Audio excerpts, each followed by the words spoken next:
Mi nombre es Mateo.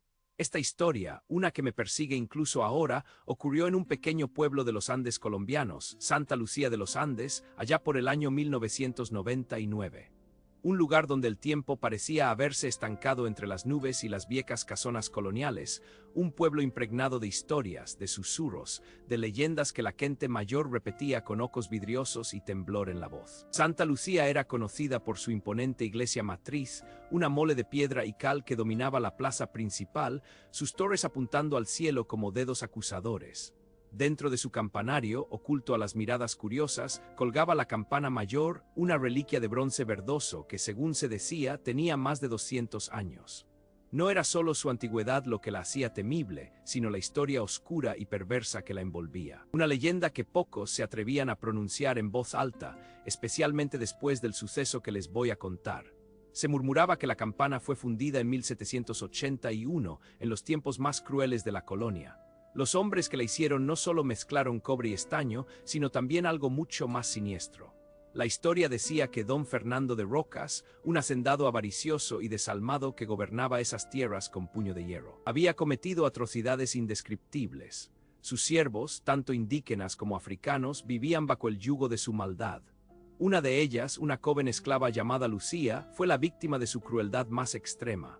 Se dice que tras negarse a sus designios perversos y al proteger a su hijo, fue brutalmente castigada, torturada hasta la muerte, y su sangre, sus huesos destrozados, incluso el cráneo del propio don Fernando, quien murió repentinamente de una forma extraña poco después de la atrocidad, fueron arrojados a la fundición del metal hirviente. Una liga maldita, imbuida de dolor, venganza y la crueldad de una época. Desde entonces, la campana de la matriz de Santa Lucía, a la que llamaban la campana de la condenación, solo tocaba por sí misma una vez al año, o así decían. 9 campanadas secas, resonantes, a las 3 de la mañana con 33 minutos, en una noche específica de densa neblina. Y el horror no eran las campanadas en sí, sino lo que venía después, un susurro que no era del viento, una voz que no era humana, que se manifestaba entre los ecos metálicos. Una voz femenina antigua que recitaba algo incomprensible pero profundamente aterrador. La gente decía que era Lucía, el ánima en pena, cuya estirpe había sido borrada por la maldad, buscando ahora las líneas de sangre de quienes escuchaban su lamento o de quienes tenían alguna conexión con la iniquidad de aquel tiempo. En 1999, en esa misma época, había un locutor de radio local, Ricardo Mendoza. Un hombre joven, con una mente afilada y un escepticismo que rozaba la arrogancia. Ricardo, con su programa de radio matutino, se había propuesto desmitificar todas las leyendas de Santa Lucía. No creía en fantasmas, ni en maldiciones, ni en ánimas en pena. Para él todo era producto de la imaginación popular, una forma de la gente sencilla de darle sentido a lo inexplicable. Y su siguiente objetivo era la campana de la condenación. Anunció en su programa, con su voz confiada y burlona, que esa noche de neblina inminente, que los viejos ya señalaban en el calendario, él subiría al campanario. Grabaría el sonido y demostraría al pueblo que no había nada sobrenatural, solo el viento o el paso de los años haciendo sonar un viejo badajo. El día llegó arrastrándose con una lentitud palpable, cargado de una expectativa tensa que se sentía en el aire. La neblina comenzó a descender al caer la tarde, espesa, gélida, envolviendo el pueblo en un manto blanquecino y húmedo. Se pegaba a la piel, a los huesos, y parecía llevar consigo un silencio opresivo. Las calles se vaciaron más temprano de lo habitual. Nadie quería estar fuera. Yo, como muchos otros, estaba pegado a mi radio esperando escuchar las hazañas de Ricardo, aunque con un nudo en el estómago que me decía que aquello era una locura. Ricardo, valiente o quizás imprudente, subió al campanario con su equipo de grabación, instaló un micrófono sensible, una grabadora de carrete, y se preparó para la espera. La hora se acercaba lenta e implacable. El pueblo entero en sus casas, bajo el velo de la neblina, contenía la respiración. Podía sentirlo, la tensión flotando en el aire denso, una pesadez que aplastaba el alma. A medida que la manecilla de mi reloj avanzaba, mi corazón latía cada vez más rápido, un tambor sordo en mi pecho que parecía querer escapar. Y entonces, a las 3:33 minutos exactos, el silencio se rompió. No fue un sonido suave ni un eco lejano. Fue una campanada seca, profunda, que vibró a través de la neblina, a través de las paredes de mi casa, a través de mis huesos. Una sola badalada que parecía absorber el aire a su alrededor. Luego un silencio breve, perturbador. Después otra y otra. 9 veces. Cada golpe metálico era un clavo martillado en el ataúd de la noche. Eran campanadas que no sonaban a bronce noble, sino algo más, a un metal impuro, cargado de un lamento ancestral. Cada badalada se sentía como un golpe en el alma, un eco de una injusticia olvidada que regresaba para reclamar su debido. Recuerdo haber sentido un escalofrío helado que me recorrió la espalda, erizándome el vello de los brazos. Una sensación de estar siendo observado, de que algo mucho más antiguo y perverso de lo que podía comprender había despertado. Después de la 9ª campanada, un silencio sepulcral, más denso que la neblina, cayó sobre Santa Lucía. Era un silencio que gritaba, que prometía. Un silencio que se extendió largo, pesado, cargado de una maldad insondable. No hubo transmisión de radio, solo una estática, un leve silbido que me dejó helado. A la mañana siguiente, la noticia corrió como pólvora por todo el pueblo. Ricardo Mendoza había sido encontrado en el campanario. No estaba muerto, pero tampoco vivo del todo. Estaba en un estado catatónico, sus ojos abiertos, fijos en algún horror invisible, una mueca de terror petrificada en su rostro pálido. No respondía, no reaccionaba. Su mirada estaba perdida en un abismo personal del que nadie podía sacarlo. Los médicos no encontraban explicación. Decían que era un shock, un colapso nervioso severo, pero nosotros sabíamos que era algo más. El horror lo había consumido. La grabadora de Ricardo fue recuperada. El casete, por alguna razón, no había sido destruido, pero nadie se atrevía a escucharlo. El miedo se había apoderado de Santa Lucía. Meses después, un técnico de la radio, un amigo cercano de Ricardo, un hombre que siempre se había considerado valiente y racional, decidió, impulsado por una mezcla de curiosidad mórbida y una extraña lealtad, escuchar la cinta en secreto, a solas. En la oscuridad de la estación de radio, con los auriculares puestos, lo que escuchó lo marcó de por vida. Las 9 campanadas estaban ahí, claras, nítidas, aún más aterradoras, grabadas de cerca, pero entre cada badalada y lo que había permanecido inaudible para el pueblo que las escuchó a distancia había una voz femenina, aguda, antigua, un susurro rápido, frenético, casi como un murmullo de viento, pero innegablemente articulado. La voz recitaba, con una velocidad vertiginosa y una claridad perturbadora, nombres y apellidos, genealogías completas. El técnico escuchó horrorizado cómo la voz desgranaba la estirpe de Ricardo Mendoza, remontándose siglos, generación tras generación. No solo la línea directa, sino ramas colaterales, todos los que formaban parte de su árbol genealógico. Y la voz no se detuvo hasta llegar a los tiempos de la fundación de la campana. Hasta los antepasados de Ricardo que de alguna manera estaban conectados con don Fernando de Rocas, con la iniquidad de aquel tiempo, con la sangre que había sido derramada. El técnico, aterrado, apenas pudo quitarse los auriculares. Corrió pálido y tembloroso hasta la calle bajo la lluvia sin mirar atrás.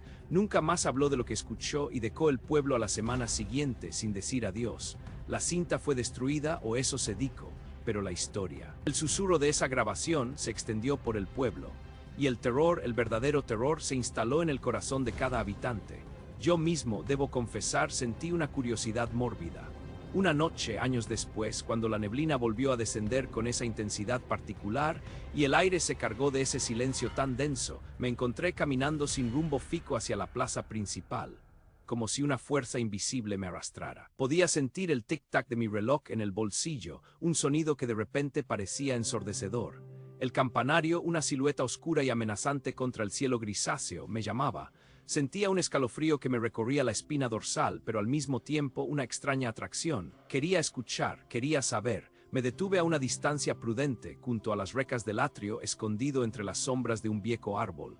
El aire era pesado, gélido, y la neblina me envolvía como un sudario. Mi corazón martilleaba en mis costillas con una fuerza descomunal. Miré mi reloj, las manecillas avanzando con una lentitud exasperante hacia las 3:33, y entonces, como si fuera un imán para el mal, la primera campanada resonó, un golpe seco, profundo que pareció vibrar en mis entrañas, luego la segunda y la tercera. Con cada badalada sentía que algo se abría, una puerta a un pasado cruel y olvidado. Un escalofrío de un frío sobrenatural me paralizó, y fue entonces, entre la 4ª y la 5ª campanada, que creí escucharla. No un susurro claro, no una voz definida, sino una reverberación en el aire, un murmullo tan bajo que podría haber sido el viento, o el eco de la campana, o mi propia imaginación jugándome una mala pasada.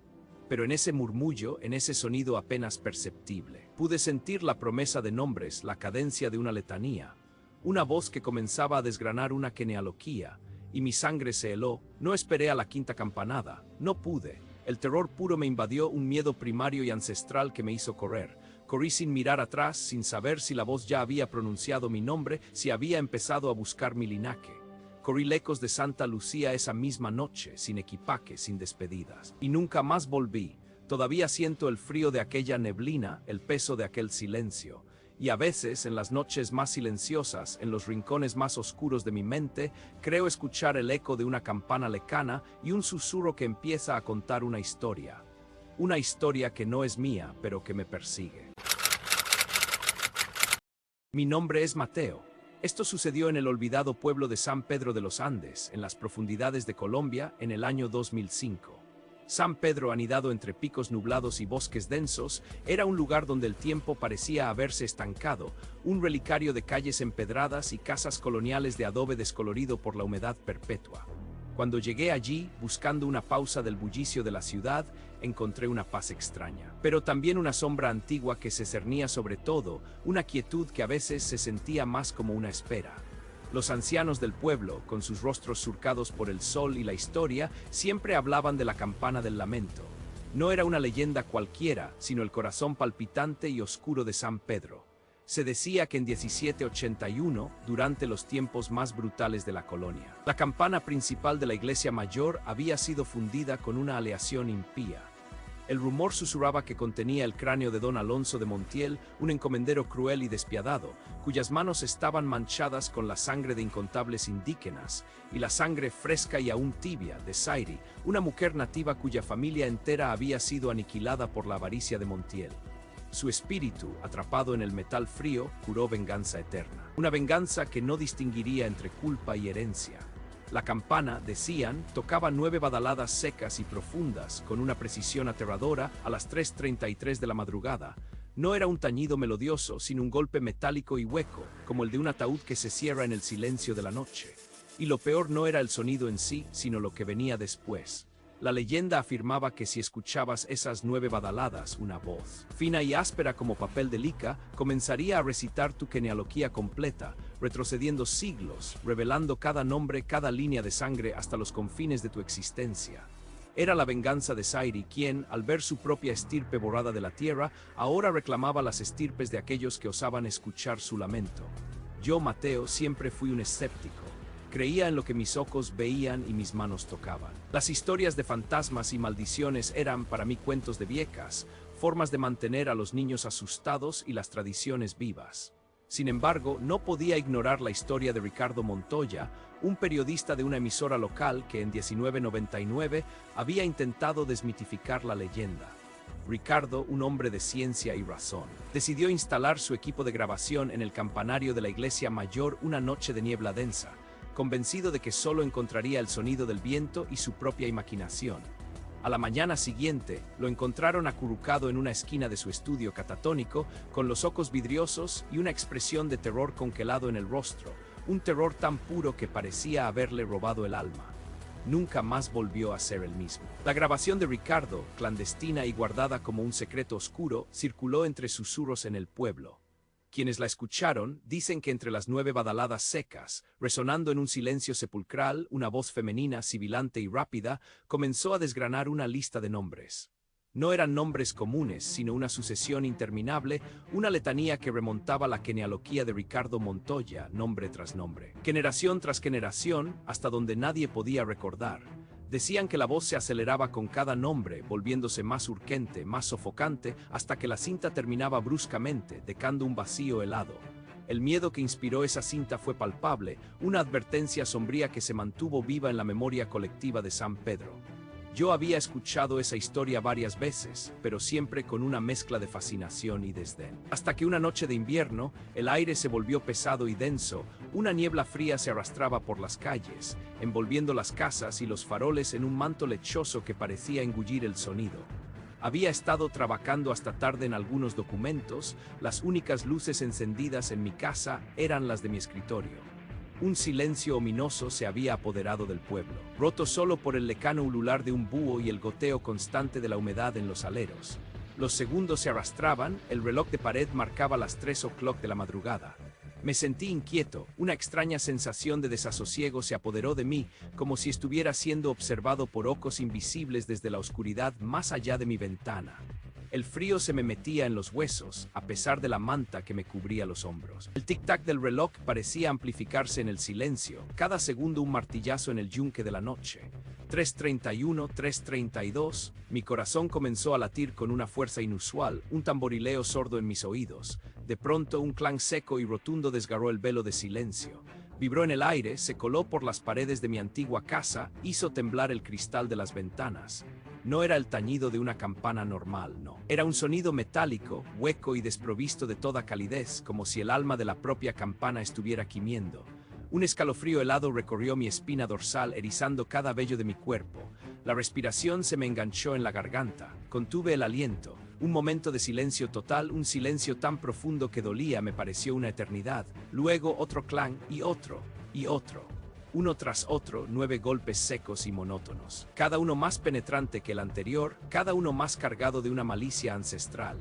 Mi mente racional luchaba por encontrar una explicación, pero el miedo visceral se apoderaba de mí, un terror primitivo que nunca antes había sentido. Mis manos temblaban incontrolablemente, la pluma se me resbaló de los dedos y cayó al suelo con un estrépito minúsculo que en ese silencio sonó como un disparo. El último clan resonó. Luego se desvaneció en el espeso manto de la niebla. El silencio que siguió fue diferente, un silencio cargado, denso, preñado de algo indescriptible. Fue entonces, justo cuando el eco del último golpe se extinguía, que lo escuché. Un susurro, apenas perceptible al principio, como el roce de hojas secas arrastradas por el viento. Pero no era el viento. Provenía de todas partes y de ninguna, flotando en el aire pesado y frío de mi habitación. Era una voz, sí, una voz femenina, antigua, rasposa, y decía mi nombre. Mateo, alargando las sílabas como si saboreara cada letra. Mi sangre se heló en las venas. Luego comenzó una lista. Mi padre, mi abuelo, mi bisabuelo. Nombres que yo conocía, nombres que había oído en las reuniones familiares, pero dicha con una velocidad antinatural, una letanía apremiante que se aceleraba con cada sílaba. La voz no susurraba, recitaba. Casi cantaba, pero de una forma que parecía arrancarte las raíces, desnudarte, exponer cada ramificación de tu existencia a la oscuridad. No pude más. El terror me paralizó un instante, pero la idea de esa voz desgranando mi pasado, desenterrando mis ancestros hasta lo más profundo de la tierra, hasta los mismos cimientos de la creación, fue demasiado. Mi mente se inundó de imágenes de generaciones pasadas, de rostros desconocidos pero de alguna manera familiares, todos siendo llamados, arrastrados por esa voz implacable. Me sentí expuesto, profanado. Un grito ahogado se formó en mi garganta, pero no salió, solo un cadeo desesperado. Me levanté de la silla como un autómata, derribando mi libreta. Mis piernas temblorosas y pesadas me llevaron hacia la puerta. No me detuve a pensar, no me detuve a tomar nada. Solo la necesidad imperiosa de huir. Abrí la puerta de golpe, el crujido de la madera resonó en la casa. Salí a la calle empedrada, la niebla era tan espesa que apenas podía ver mis propios pies. Corrí sin dirección, sin saber a dónde ir, solo alejándome de ese sonido, de esa voz que aún parecía perseguirme, que sentía en cada fibra de mi ser, desvelando el tapiz de mi linaje. Detrás de mí, en la quietud de la noche, juraría haber escuchado un último susurro más cercano, más personal, como si Sairi misma se hubiera asomado a la ventana para ver mi huida. Nunca miré atrás, nunca volví a San Pedro de los Andes.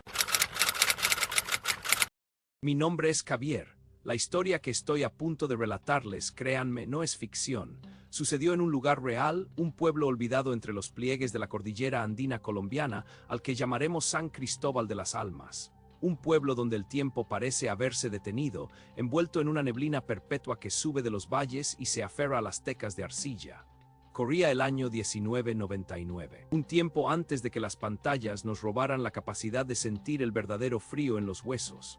San Cristóbal es un lugar de leyendas, donde cada adoquín parece susurrar historias antiguas, pero la más temida de todas giraba alrededor de la campana mayor de su iglesia de San Andrés, la que se alzaba, imponente y oxidada, en la plaza principal. No era una campana cualquiera.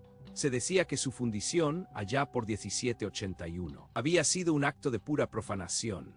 La leyenda, que los viejos contaban con voz temblorosa al caer la noche, afirmaba que en el crisol no solo se había vertido bronce.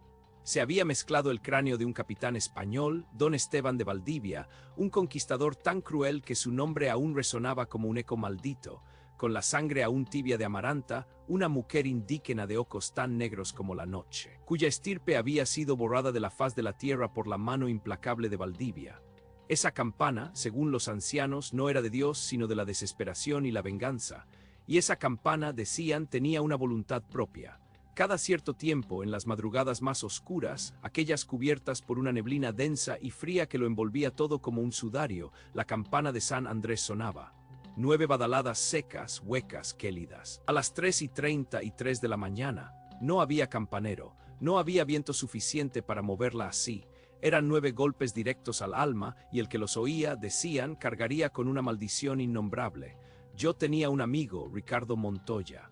Era el locutor de la radio local, un hombre de risa fácil y un escepticismo tan pronunciado que a veces rozaba la arrogancia. Ricardo se burlaba de las viejas que contaban estas historias con los ojos inyectados en sangre. Para él, todo era superstición, folclore para espantar turistas. Estaba convencido de que la campana era solo un metal viejo y que los sonidos eran producto del viento o de la imaginación febril de la gente. Una noche, de esas en que la niebla bajaba tan espesa que apenas se veía la mano frente a la cara, Ricardo decidió poner fin al mito. Lo anunció en su programa con un tono de desafío que me dio escalofríos. Iría a la torre de la iglesia solo con su grabadora, capturaría las supuestas 9 badaladas y las reproduciría al día siguiente en la radio, demostrando que eran solo ruidos sin sentido. Intenté disuadirlo. Le rogué, le supliqué que no lo hiciera. Le conté las historias que mi abuela me susurraba, de gente que había oído la campana y había acabado perdiendo la razón, de linajes que se extinguían de forma extraña, pero su sonrisa confiada no flaqueó. Esa noche, la neblina era tan densa que las farolas de la plaza apenas lograban proyectar un halo difuso. El frío se metía hasta los huesos, no solo por la temperatura, sino por una quietud antinatural, un silencio que lo engullía todo. Ricardo me había prometido que me llamaría después de grabar, pero la hora se acercaba y no tenía noticias suyas. Una inquietud creciente, un presentimiento helado me empujó a salir de casa. Mi corazón latía desbocado mientras caminaba por las calles desiertas, el eco de mis propios pasos la única compañía en aquella oscuridad empapada. La plaza estaba irreconocible. La iglesia, normalmente un faro en la noche, era una mole fantasmal, apenas visible entre la niebla. Sus contornos se disolvían en la blancura, como si la realidad misma se estuviera desdibujando. Alcé la vista hacia la torre. Una pequeña luz parpadeaba en lo alto, la linterna de Ricardo.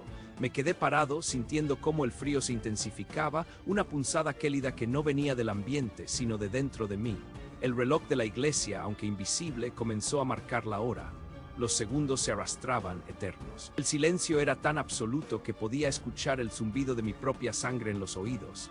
Y entonces comenzó, la primera badalada, seca, profunda, como un golpe sordo en un ataúd vacío. El sonido vibró en el aire espeso, una vibración que no era solo sonora, sino que se sentía en el pecho, en los dientes, en lo más hondo del alma. Una vibración helada. No era el tintineo alegre de un campanario, era un lamento ancestral, un aviso sombrío. Me quedé petrificado. El miedo me clavó al suelo, no era un miedo común, era un terror primordial que me paralizaba cada fibra, cada músculo. Mis ojos estaban fijos en la dirección de la torre, aunque no veía nada más allá del blanco de la niebla. Esperé conteniendo la respiración, sintiendo la garganta seca, áspera. Y llegó la segunda badalada, igual de seca, igual de hueca, pero esta vez entre el eco metálico que se extinguía. Creí escuchar algo más, un susurro, muy rápido, como una voz que intentara decir algo a una velocidad inhumana. Mi mente en ese momento intentó convencerme de que era el viento, que era mi imaginación jugándome una mala pasada, pero no era el viento y no era mi imaginación. La tercera badalada resonó y con ella de nuevo ese susurro. Esta vez fue más claro, o quizás mi oído se había agudizado por el pánico. Era una voz de mujer, antigua, veloz, murmurando algo ininteligible pero con una cadencia hipnótica aterradora. En ese instante una sabiduría ancestral, fría como el hielo, me golpeó. Esa voz, esa era la maldición, esa era Amaranta. Estaba pronunciando algo terrible, algo que no debía ser escuchado. El pánico se apoderó de mí con una fuerza que nunca había sentido. Mis piernas, que hasta ese momento habían estado ancladas al suelo, se activaron de golpe. No pensé en Ricardo, no pensé en nada más que huir. Corrí. Corrí sin rumbo, a ciegas en la niebla, tropezando con los adoquines irregulares. No miré atrás. Las badaladas resonaban a mis espaldas, cada una más terrible que la anterior, y con cada una el susurro se hacía más presente, como si me estuviera persiguiendo. Pude haber escuchado la cuarta, quizás la quinta. No lo sé, mi mente se bloqueó. Lo recuerdo, la necesidad visceral de alejarme de ese sonido, de esa voz que sentía que me estaba rasgando el alma. Me sentía observado, cazado por una presencia antigua y malévola. No me detuve hasta que mis pulmones ardieron y mis piernas cedieron. Me desplomé en la carretera que salía del pueblo, lejos de la plaza, el corazón golpeándome las costillas con una fuerza brutal. Sentí el frío del asfalto, el hormigueo en mis manos. Respiraba con dificultad, intentando calmar el temblor que recorría mi cuerpo. A la mañana siguiente, la neblina se había disipado, reemplazada por un sol pálido que no lograba calentar la atmósfera. La noticia se corrió como la pólvora por el pueblo. Encontraron a Ricardo, no en su casa, ni siquiera intentando dormir. Lo hallaron en la torre de la iglesia, acurrucado en un rincón polvoriento, junto a la campana. Sus ojos estaban abiertos, vidriosos, en un punto invisible en el espacio. Su boca abierta formaba un grito silencioso. No articulaba palabra, no respondía a nada, catatónico. Su mente, antes tan llena de escepticismo, estaba rota, hecha quirones. Estaba, como decían los viejos, vacío. La grabadora de Ricardo estaba intacta, tirada a su lado. La policía la recogió. Decían que no había nada en la cinta, solo el ruido ambiente de la torre y el tañido de la campana. Pero mi amigo, el técnico de sonido, un hombre muy discreto y con conexiones, logró conseguir una copia clandestina. Ricardo aún vive, pero es solo un cuerpo sin alma. Y nadie en San Cristóbal se atrevería a poner esa grabadora ni la campana en entredicho. Mi amigo el técnico tenía los nervios de acero.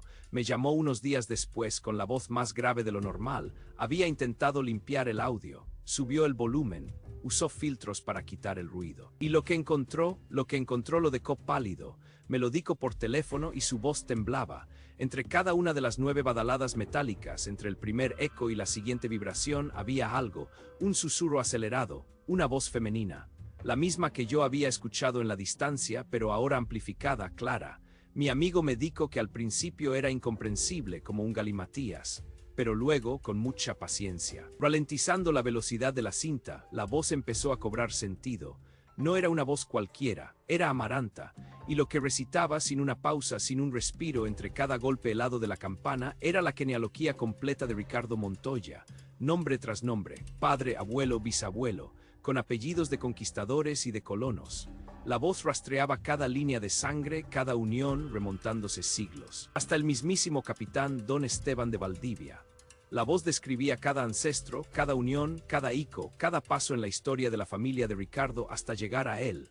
Era una maldición genealógica, un conteo inverso, una afirmación de un linaje que no solo no se había extinguido, sino que había sido el verdugo del suyo. La voz de Amaranta, desde el metal maldito de la campana, estaba contando la historia de los que la escuchaban, contando su historia. La historia de aquellos que descendían, directa o indirectamente, de quienes le habían robado su vida, su estirpe. La voz no era un anuncio, era una condena. Nunca volví a San Cristóbal de las Almas. Vendí todo lo que tenía y me fui tan lejos como pude, a una ciudad donde los sonidos de la noche son solo sirenas y tráfico. Pero cada vez que la neblina se asienta o escucho un campanario en la distancia, un frío me recorre la espalda. Y me pregunto si la voz de Amaranta, no estará ya susurrando mi propio nombre, remontándose poco a poco a través de los siglos, buscando la conexión que me une a ese pasado maldito. Me pregunto si alguna noche, a las 3:33 de la mañana, no escucharé 9 badaladas secas, huecas, gélidas, que suenen solo para mí. Mi nombre es Marco. Esta historia, este escalofrío que aún me persigue, ocurrió en San Cristóbal de los Andes, un pequeño pueblo en lo alto de los Andes peruanos, a finales del año 1999. Un año que muchos recordarán por el miedo al efecto 2000, pero para mí fue el año en que el pasado colonial nos alcanzó con un horror mucho más antiguo, un horror de bronce y sangre. Cristóbal es un lugar de calles empedradas y casonas coloniales de piedra oscura. El aire es siempre denso y frío, cargado con el olor a tierra húmeda y la memoria de siglos. Por las noches, una neblina vaca y pesada se arrastra desde los valles, cubriendo el pueblo con un manto silencioso, casi opresivo. En el centro, dominando el valle con una presencia fantasmal, se alza la imponente iglesia de la Santa Cruz con su torre solitaria. en esa torre. Colgando como un péndulo de un reloj cósmico está la campana del lamento. Desde niño había escuchado las historias sobre la campana del lamento. No eran cuentos de viejas para asustar a los niños, no. Eran relatos susurrados, con los ojos bien abiertos y la voz temblorosa, por gente que creía profundamente en el peso de la historia. La leyenda decía que la campana fue fundida en el siglo XVIII, en 1781 para ser exactos, durante los años más brutales de la colonia, cuando el oro y la plata de nuestras tierras se extraían a costa de vidas indígenas. En aquel entonces, el corregidor de San Cristóbal era un hombre llamado Don Alonso de Vargas. Su nombre todavía se pronuncia con un escalofrío en la espalda. Era un hombre cruel, un tirano con una sed insaciable de riqueza que no conocía límites. Sus métodos para explotar a los indígenas eran bestiales, diezmando comunidades enteras, separando familias, borrando linajes. Entre los que sufrieron su crueldad estaba Sayuri, una mujer indígena de un linaje ancestral, su espíritu indomable, su cultura profunda. Dicen que Vargas no solo la explotó, sino que también destruyó todo lo que ella amaba. La historia cuenta que, para acallar las quejas que llegaban hasta la capital y para subyugar aún más a la población, Don Alonso de Vargas ordenó la fundición de una campana monumental para la iglesia. Pero no sería una campana ordinaria. Se rumoreaba que tras la misteriosa y súbita muerte de Vargas, algunos de sus más leales, o quizás los que le temían incluso después de muerto, incorporaron su cráneo triturado y pulverizado a la aleación de la campana. Y para dar voz a su eterna autoridad, o quizás para sellar una maldición aún más oscura. Se dice que también se vertió la sangre de Sayuri, derramada en un acto de extrema crueldad o desesperación, en el metal hirviente. Desde entonces, la campana del lamento ha sido el corazón maldito del pueblo. La leyenda más escalofriante es que cada madrugada, a las 3:33 am en punto, la campana no repica para llamar a la oración, sino que suelta 9 badaladas secas y profundas, un eco espectral de los sufrimientos pasados. Y la maldición, la maldición. Se decía que aquellos que la escucharan con atención, que la buscaran, serían revelados a una verdad aterradora, una verdad que la campana misma guardaba con celo maligno.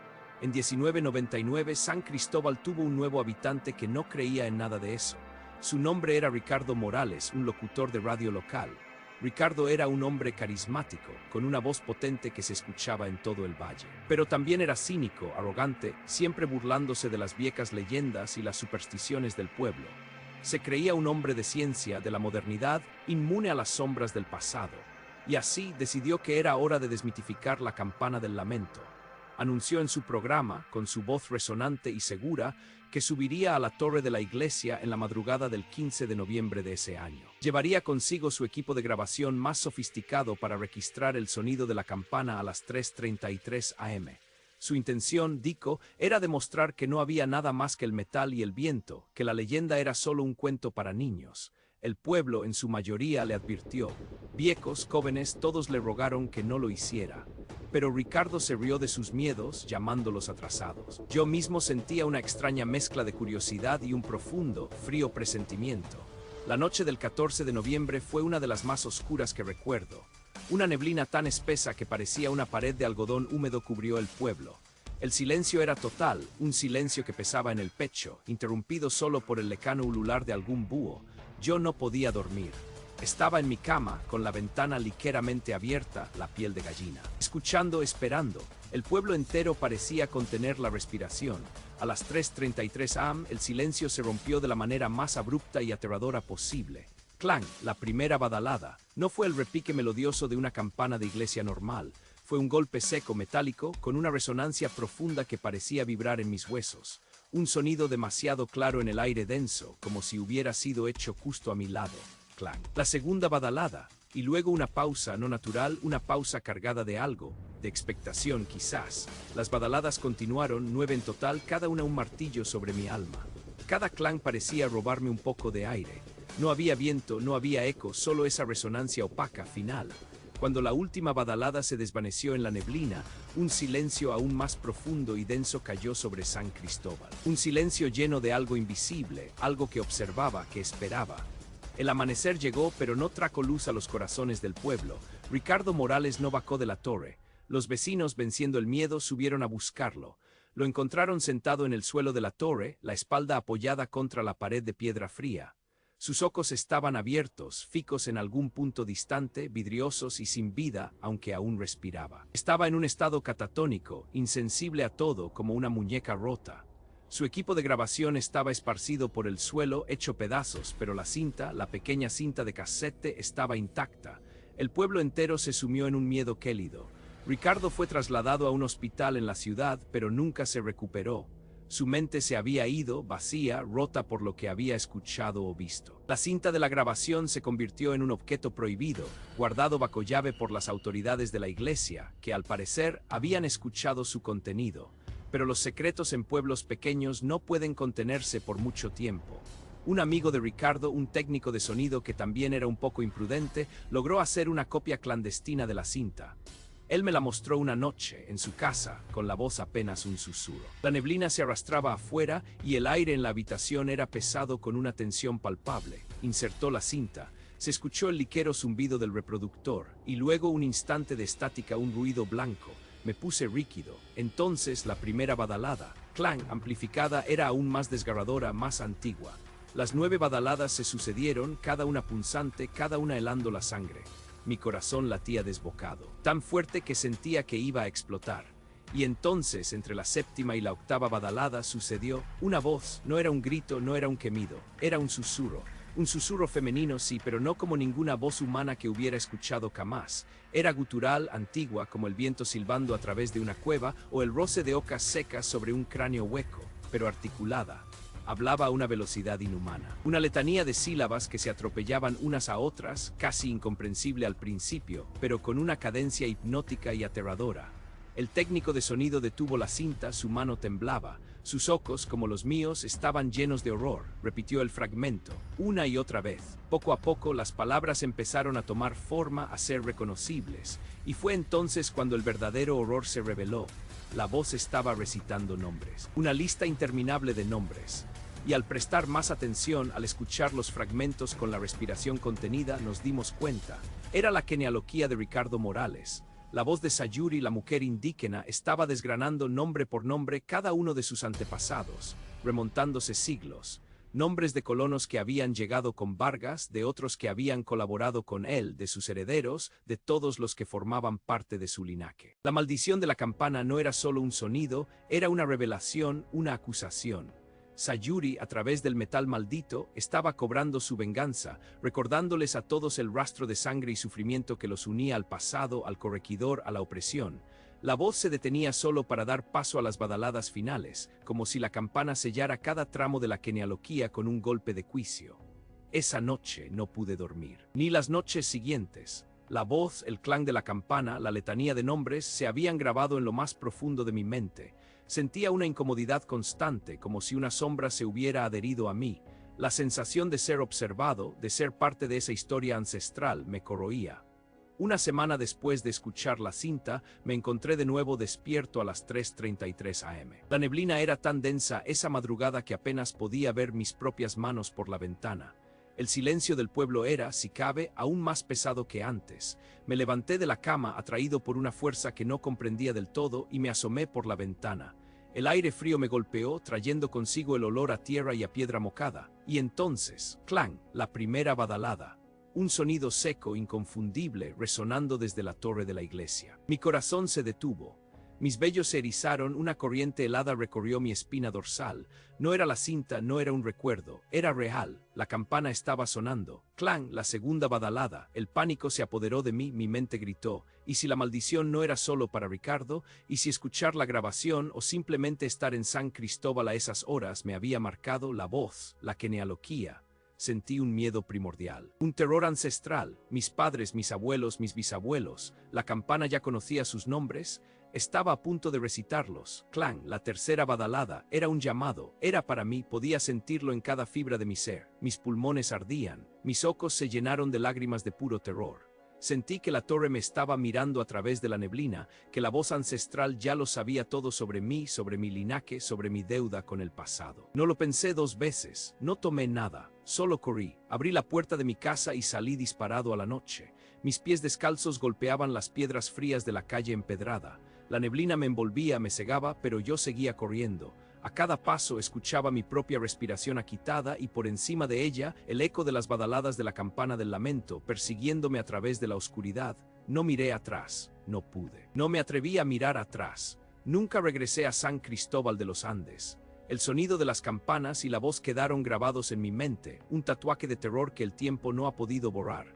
A veces, en las noches de neblina o en el silencio de la madrugada, juro que escucho el eco lejano de una badalada seca. Y en esos momentos, el terror me asalta de nuevo, la sensación de que mi genealogía, mi linaje, es conocida por algo antiguo y maligno. Algo que me sigue allá donde vaya, algo que espera su momento. Mi nombre es Alejandro. Esto que les voy a contar sucedió hace ya algunos años, a principios de los 2000, en un pequeño pueblo olvidado en las tierras altas de Guatemala, San Pedro de los Dolores. Un lugar donde el tiempo parece haberse detenido, donde la neblina es una presencia constante, casi un habitante más, y donde las sombras de las leyendas coloniales aún danzan entre las viejas casonas de adobe. Yo, en aquel entonces, era un joven periodista, demasiado ambicioso para mi propio bien, siempre buscando la próxima gran historia que me sacara de la monotonía de las noticias locales. Había escuchado rumores sobre San Pedro, sobre su iglesia antigua y más específicamente sobre la campana principal que pendía en lo alto de su campanario, una campana que los lugareños llamaban, con un escalofrío en la voz, la quebrantadora. La leyenda que se tequía alrededor de la quebrantadora era de esas que te helan la sangre, incluso bajo el sol más ardiente. Se decía que aquella campana, fundida allá por 1781, no llevaba en su aleación solamente cobre y estaño. No, la historia susurraba que en sus profundidades de metal se había mezclado algo mucho más oscuro, algo infame. Decían que el fundidor, bajo las órdenes de un encomendero de mano dura, un tal don Alonso Vargas, cuya crueldad era notoria en toda la región, había incorporado el cráneo triturado del propio don Alonso. Vargas había sido un hombre despiadado, un tirano que había despojado a los pueblos originarios de sus tierras, de su dignidad y en muchos casos de sus vidas. Pero lo más espantoso de la leyenda era que, junto al cráneo del opresor, se había vertido la sangre de una joven indígena, una mujer llamada Ixchel, que había sido brutalmente asesinada por Vargas. Ixchel había sido la última de su linaje, su estirpe quebrada por la avaricia y la barbarie del encomendero. La gente de San Pedro creía que la quebrantadora era más que una campana, era un grito congelado en el tiempo, un reloj de venganza. La campana, decían, tocaba 9 badaladas secas y resonantes a las 3:33 de la madrugada. 9 badaladas que no eran solo metal vibrando, sino el eco de una maldición, el lamento de Ixchel. Pero no era solo el sonido lo que aterrorizaba, sino lo que venía después, un silencio que no era silencio. Recuerdo perfectamente el caso de Ricardo Mendoza. Ricardo era un periodista radial de la capital, un hombre de ciencia, escéptico hasta la médula. Él había llegado a San Pedro de los Dolores unos años antes que yo, con la firme intención de desmentir la leyenda, de reducirla a un mero folclore para su programa de radio. Se jactaba de su lógica, de su capacidad para separar la realidad de la superstición. Ricardo, armado con su equipo de grabación más sofisticado, se posicionó en el campanario de la iglesia una noche fría y brumosa, esperando las 3:33. Los ancianos del pueblo le rogaron que no lo hiciera, sus rostros arrugados por la preocupación genuina, pero Ricardo se rió de sus advertencias. Las consideró tonterías de gente ignorante. La mañana siguiente, Ricardo fue encontrado en el campanario, tirado en el suelo de piedra, con la mirada perdida y vacía. Sus ojos estaban abiertos, pero no veían nada. Estaba en un estado catatónico, su mente completamente rota, un cascarón vacío de lo que una vez fue un hombre orgulloso y cínico. Los médicos de la capital no pudieron encontrar ninguna explicación física para su condición. Su cerebro, decían, estaba intacto, pero su espíritu, su esencia, había desaparecido. La cinta de su grabación, la que él había conseguido aquella fatídica madrugada, fue encontrada, pero Ricardo jamás pudo escucharla ni explicar lo que había sucedido. Una copia clandestina de esa grabación, una que circuló por los rincones más oscuros de San Pedro, fue la que reveló el verdadero horror. Las 9 badaladas de la quebrantadora se escuchaban claras y potentes. Sí, pero entre badalada y badalada, un susurro comenzó a surgir, apenas un siseo al principio, que fue creciendo en intensidad, volviéndose una voz femenina.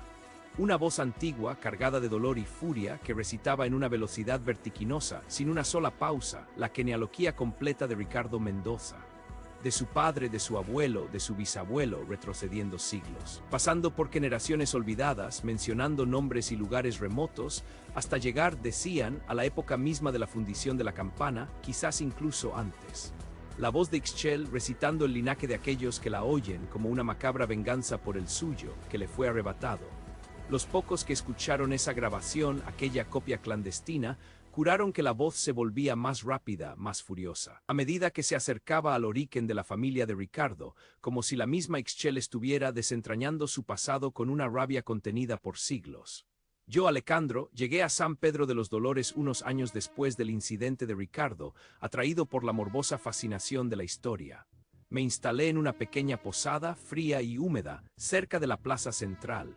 Los días los pasaba investigando, hablando con los viejos, intentando entender la histeria, siempre con mi grabadora en mano, creyendo que podría ser diferente, que yo, con mi visión moderna, podría encontrar la verdad detrás del mito. Pero la verdad a veces es mucho más terrible de lo que la lógica puede comprender. La noche que cambió mi vida para siempre fue una noche de luna nueva, de esas en las que la oscuridad es tan densa que parece tener peso, asfixiando cada rincón del pueblo. Una neblina espesa, como un manto de algodón helado, se había posado sobre San Pedro, envolviendo la iglesia, las casas, el campanario, todo en un silencio opresivo. El frío se me metía en los huesos, a pesar de mi abrigo. Había escuchado las historias, por supuesto, la advertencia silenciosa en los ojos de los viejos, pero mi arrogancia juvenil aún me susurraba que todo era una patraña. Que Ricardo, pobre hombre, simplemente había tenido un colapso nervioso. Estaba en mi habitación de la posada, repasando mis notas, cuando la electricidad se fue, sumiendo todo en una oscuridad absoluta. La tenue luz de mi vela, que ya se estaba consumiendo, apenas lograba disipar las sombras que danzaban en las esquinas de la habitación. Un escalofrío me recorrió la espalda. No era solo el frío de la neblina, era una sensación, la certeza de que algo estaba a punto de suceder. El silencio era tan profundo que el zumbido de mis propios oídos se me antojaba estruendoso. Mi corazón, de repente, empezó a latir con una fuerza inusitada, un tamborileo sordo en mi pecho que resonaba en mis sienes.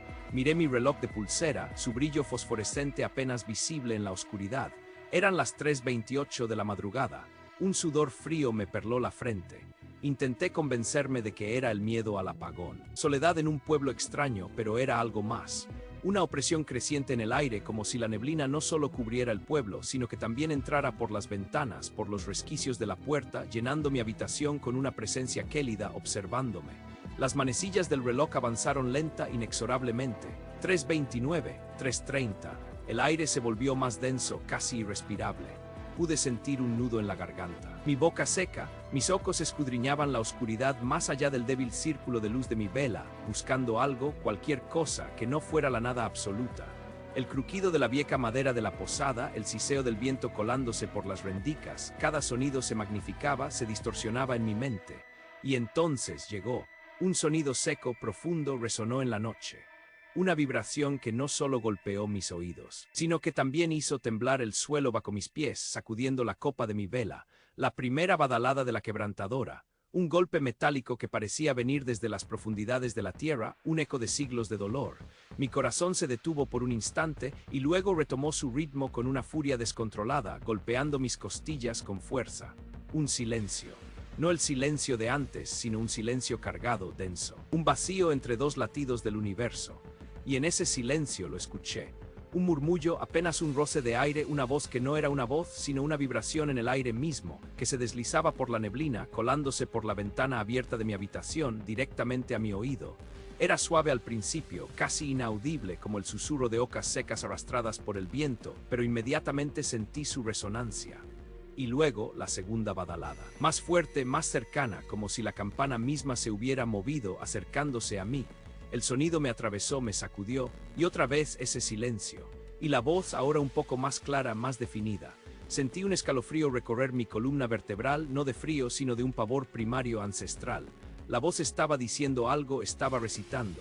No entendía las palabras al principio, eran rápidas, un torbellino de sílabas antiguas. Pero mi mente comenzó a procesarlas, mi cerebro luchando por reconocer lo imposible, y la tercera badalada. El sonido fue una bofetada en el rostro de la noche, y la voz ahora era inconfundible. Clara como el cristal, fría como el hielo, estaba pronunciando nombres, nombres. Sentí cómo la sangre se me helaba en las venas, nombres de familia, mi familia. En ese instante no tuve que escuchar más. El pánico se apoderó de mí con una ferocidad inaudita, aniquilando cualquier atisbo de lógica o razón. No era una grabación, no era una alucinación, era real. La quebrantadora estaba tocando y la voz de Ixchel, la voz de la venganza, estaba recitando mi linaje, desenterrando mi pasado, conectándome con su dolor, su maldición. Sabía que si me quedaba un segundo más, si escuchaba una badalada más, una palabra más de esa voz ancestral, mi mente se quebraría como la de Ricardo. Mi linaje sería desgranado frente a mí, mi vida destrozada. No lo pensé, no tomé nada. Abandoné mis notas, mi grabadora, mi pequeña vela moribunda. En la oscuridad total tropecé con los muebles, abrí la puerta con un empujón desesperado y corrí. Corrí por los pasillos oscuros de la posada, bajé las escaleras a ciegas, mi corazón latiendo como un tambor frenético, mis pulmones ardiendo por el esfuerzo. Corrí hacia la calle, hacia la neblina espesa que me engullía, sin saber a dónde iba, solo sabiendo que tenía que alejarme. Los gritos de mis propios pasos resonaban en mis oídos, el chirrido de la madera, el viento huyente, todo se mezclaba con el eco de la tercera badalada y el zumbido de esa voz recitando nombres, mi sangre, mi pasado. Corrí hasta que mis piernas no pudieron más, hasta que mis pulmones clamaron por aire, y no miré atrás. Nunca volví a San Pedro de los Dolores. El sonido de la tercera badalada y el inicio de esa voz quedaron grabados en mi mente, un recordatorio constante de la noche en que la venganza de Ixchel casi me atrapa.